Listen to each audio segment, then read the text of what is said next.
நம்முடைய தேவனும் இரட்சகருமாய் இருக்கிற இயேசு கிறிஸ்து நாமத்தில் உங்கள் அனைவருக்கும் கிருபையும் சமாதானமும் உண்டாவதாக. இன்று ஜனவரி 24 ஜீசஸ் லவ்ஸ் ஆல்வேஸ் மினிஸ்ட்ரீஸ் மூலமாக உங்களை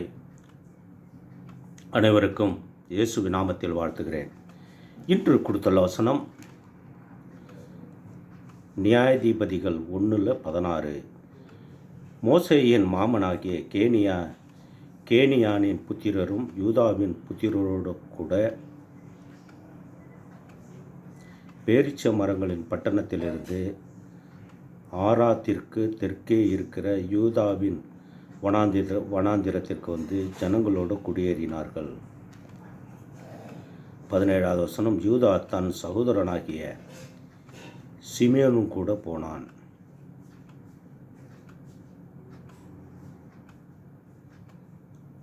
அவர்கள்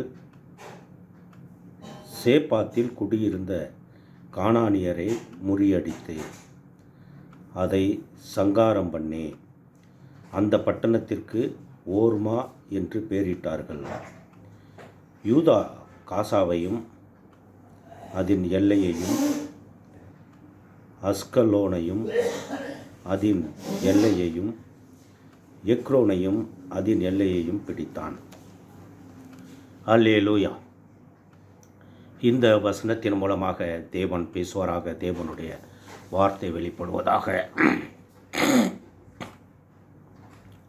யோசுவாவிற்கு வயதான போது பெரியோர்களையும் சிறியோர்களையும் மூப்பர்களையும் நியாயாதிபதிகளையும் அதிபதிகளையும் சபையனும் வரவழைத்து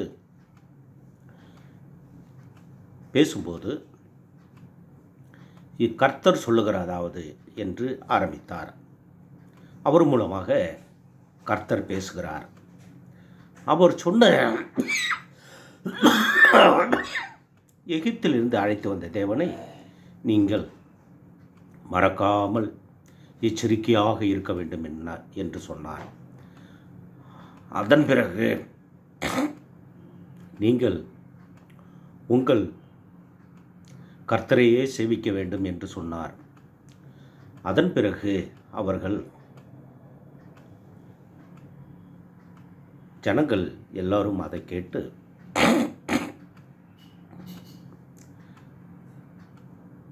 கர்த்தரையே சேவிப்போம், அவருடைய வார்த்தைக்கு தலை குனிவோம், கீழ்ப்படிவோம் என்று சொன்னதனால்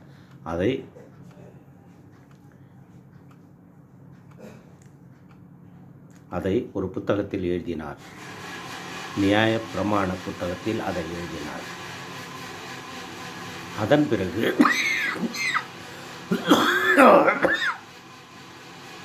யோசுவா மரித்து போனார்.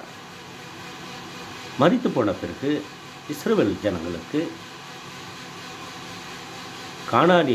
கானானியர் பெலிஸ்தியர் இவர்களுக்கு பெரிய தலைவலியாக இருந்தது. உடனே அவர்கள் கர்த்தரிடம் கேட்கும்போது, யார் யுத்தம் செய்ய புறப்படுவது என்று கேட்கும்போது, யூதாவை அனுப்ப வேண்டும் என்று சொன்னதனால் யூதாவை அனுப்புகிறார். யூதா வந்து தன் சகோதரரிடம் சொல்லும்போது சிமியோனும் கூட புறப்படுகிறார்கள். இப்படி சுற்றியிருந்த யோசுவா பிடிக்காத பட்டணங்களை எல்லாம் யூதா ஜெயம் கொள்கிறார், வெற்றி காண்கிறார். அவருக்கு முன்னாடி கர்த்தர் யுத்தம் செய்தார். யோசுவாவிற்கும் அப்படிதான் யுத்தம் செய்தார். அவர்கள் எல்லாரும் இன்று உள்ள வசனத்தின்படியாக மோசேயின் மாமனாகிய கேனியாரின் புத்திரரும் யூதாவின் புத்திரரோடு கூட பேரிச்ச மரங்களின் பட்டணத்திலிருந்து ஆராத்திற்கு தெற்கே இருக்கிற யூதாவின் வனாந்திரத்திற்கு வந்து ஜனங்கள் குடியேறினார்கள். யூதா தன் சகோதரனை சிமியோனும் கூட போனான்.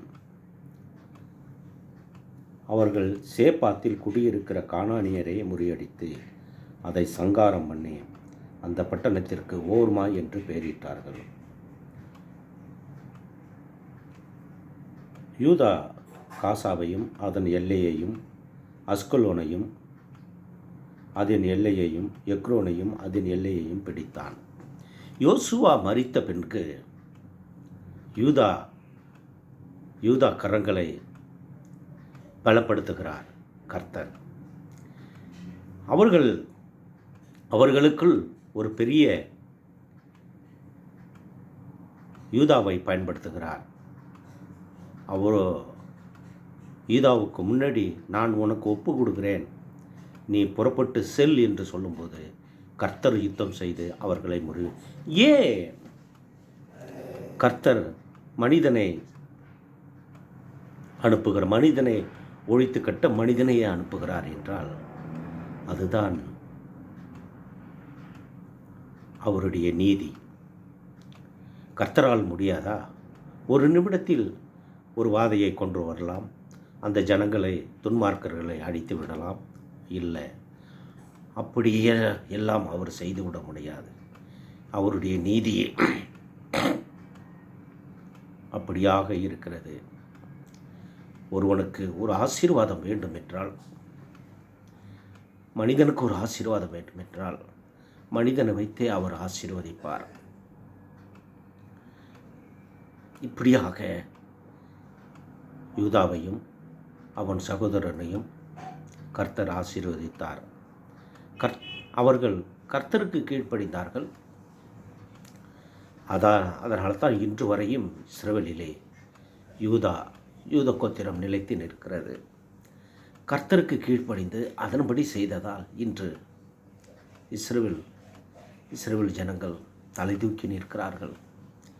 ஞானத்திலும் அறிவிலும் அவர்கள் கொண்டு வந்த ஒவ்வொரு கண்டுபிடிப்பும் இன்று நம் வாழ்க்கைக்கு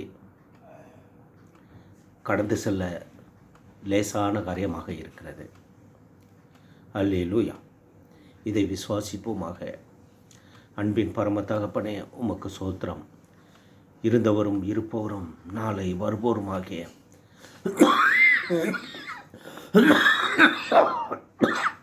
சர்வ வல்லமுள்ள கர்த்தாவே, நீதியின் தேவனே, உமக்கு நன்றியப்பா. பாவியாகிய என் மீது கிருபையாயிரும். இந்த உலகத்தில் இருப்பவனை காட்டிலும் எனக்குள் இருப்பவர் பெரியவர்.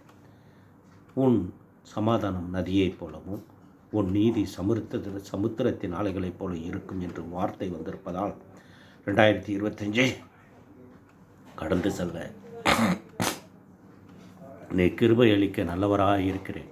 அருண் திருமணத்திற்கு நான் உன் வலது கையை பிடித்து, பயப்படாதே, நான் உனக்கு துணை நிற்கிறேன், வார்த்தையை கொடுத்திருக்கிறேன்.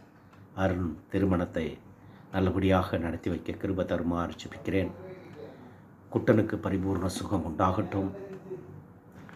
ஆண்டவரே, அடியனும் குடும்ப ரட்சிக்க உதவி செய்யுங்க. நேற்று அந்த இன்சென்டிவ் பணம் வந்ததற்காக நன்றி சொல்லுகிறேனப்பா. தொடர்ந்து அந்த இன்சென்டிவ் பணம் நல்லபடியாக வரட்டும் நான் ஜெபிக்கிறேன். பெபானி மோட்டார்ஸ் கம்பெனி பாத்திரம் நிரம்பி வழியட்டும். அமெரிக்க தேசத்தில் ட்ரம்ப் நல்லபடியாக பதவியேற்றதற்காக நன்றி. மகனே, ஞானத்தையும் அறிவையும் கொடுத்து இந்த உலகத்திலே ஒரு சமாதானத்தை கொண்டு வருமாறு, அவர் மூலமாக ஒரு சமாதானத்தை கொண்டு வருமாறு ஜெபிக்கிறேன். ரஷ்யாவிற்கும் உக்ரைனுக்கும் சமாதானம் உண்டாகட்டும், போர் நிறுத்தம் உண்டாகட்டும். இஸ்ரவேலிலே போர் நிறுத்தம் உண்டாதனுக்கு நன்றி சொல்லுகிறேனப்பா. ஆண்டவரே, ஒரு சமாதானம் வந்ததற்காக நன்றி சொல்லுகிறேனப்பா. அங்கே இஸ்ரவேலுக்கும் சுற்றியுள்ள நாடுகளுக்கும் நதியைப் போல ஒரு சமாதானத்தை கொடுப்பீர்களாக. வார்த்தையை கொடுத்திருப்பீர். அந்த வார்த்தை எனக்கு மட்டுமில்லப்பா, இந்த வார்த்தையை அப்படியே இந்த பூமிக்கு கொடுக்கிறேனப்பா. இந்த பூமிக்கு ஒரு வார்த்தை வந்ததற்காக நான் விசுவாசிக்கிறேன். ஆண்டவரே, ஒரு சமாதானம் உண்டாகட்டும். குவைத்திலே ஒரு சமாதானம் உண்டாகட்டும். குவைத்து இந்திய தேசம் இயேசுவின் தேசமாய் மாறட்டும். இந்த ராகுல் காந்திக்கு நீடித்த ஜீவன் கொடுங்க, மோடிக்கு நீடித்த ஜீவன் கொடுங்க. ஆண்டவரே, ஸ்டாலினுக்கு நீடித்த ஜீவன் கொடுங்க. ஆண்டவரே, குழந்தைகளை எல்லாம் காணாமல் போகிறார்கள் இந்திய தேசத்தில். அவர்களுக்கு பாராளுமன்றத்தில் ஒரு சட்டம் இயற்ற நீ கிருபை காட்ட வேண்டுமா நான் ஜெபிக்கிறேன். காணாமல் போகுவது எல்லாம் ஏழை பிள்ளைகள். அவர்கள் என்ன ஆகிறார்கள், என்ன செய்கிறார்கள் ஒன்று புரியவில்லை. தேவன் கிருபையாய் முதலமைச்சரையும் எங்கள் அமைச்சர்களையும் இதயத்தை தொடுவீர்களாக. இது அவர்கள் செவி கேட்க இந்த வார்த்தை அவர்கள் கடந்து செல்ல வேண்டுமா நான் ஜெபிக்கிறேன். உமது கிருபை பெரிதாக இருக்கட்டும். 2026 நல்ல ஒரு எங்கள் தமிழ்நாட்டுக்கு நல்ல ஒரு முதலமைச்சரை கொடுக்குமாறு ஜெபிக்கிறேன். உமது கிருபை பெரிதாக இருக்கட்டும். அருண் திருமணம் நல்லபடியாக நடக்க கிருபை தருமாறு ஜெபிக்கிறேன். தேவைகளை எல்லாம் சந்திப்பீர்களாக. ஆண்டவரை, அடியேன் பிப்ரவரி 6ஆம் தேதி செல்லும் பயணத்தை ஆசீர்வதிங்க. எடுத்து செல்லும் எல்லா காரியத்தையும் உமது கரத்தில் கொடுத்து ஜெபிக்கிறேன். தேவன் தடைகளை எல்லாம் நீக்கி போடுவீர்களாக. ஆண்டவரே, இந்த திருமணத்திற்கு தேவையான எல்லா தேவைகளையும் சந்திப்பீர்களாக. உன் அலங்கத்துக்குள்ளே சமாதானமும் ஒரு அரண்மனைக்குள்ளே சுகமும் இருப்பதாக. எந்தவித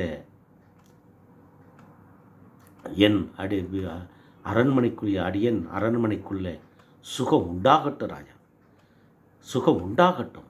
அடியன் குடும்பத்தை ஆசீர்வதிக்குமாறு ஜெபிக்கிறேன். ரட்சிக்கும்படியாக ஜெபிக்கிறேன். அண்ணன் குடும்பம், அக்கா குடும்பம், தங்கச்சி குடும்பம், சம்பத்து குடும்பம், மோகன்ராஜ் குடும்பம், இவர்கள் எல்லாம் ரட்சிக்கும்படியான காரியங்கள் நடக்கட்டும். ஆண்டவரே, ரட்சிக்கப்படாதபடி உமது கரம் குறுகி போகவில்லையப்பா. ஆண்டவரே இயேசு, நீ கிருபையாய் இரக்கம் காட்டுவீர்களாக, மகிமைப்படுத்துவீர்களாக. எண்ணிலடங்கா சோத்திரம் சோத்திரம் சோத்திரம். மோடி இதயத்தை அசைக்குமாறு ஜெபிக்கிறேன். ஸ்டாலின் இதயத்தை அசைக்குமாறு ஜெபிக்கிறேன். ஆண்டவரே,